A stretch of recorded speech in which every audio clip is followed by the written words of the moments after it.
कुछ रूल्स, कुछ बातें ऐसी होती है ना कि आपके दिलो-दिमाग में बचपन से बस जाती है।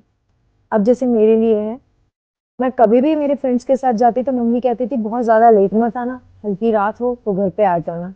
अभी मेरे दिलो-दिमाग में इतना बस चुका है ना कि जैसे ही सर्दियों की 8-9 बजती है ना, तो मुझे लगता है मुझे घर जाना है, घर जाना है, घर जाना है। मम्मी मुझे डाँटेगी।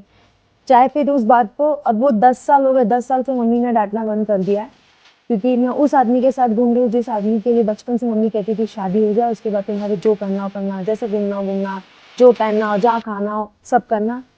तो मैं उस आदमी के साथ घूम रही हूँ जिसके साथ मम्मी पापा किसी को कोई प्रॉब्लम नहीं, पर मुझे आज भी जैसे ही रात होती है, गर्मियों की 10 बजती है और मुझे टेंशन होती है नहीं अभी तक घर पे नहीं पहुंची, घर पहुंची तो लेट हो जाऊंगी।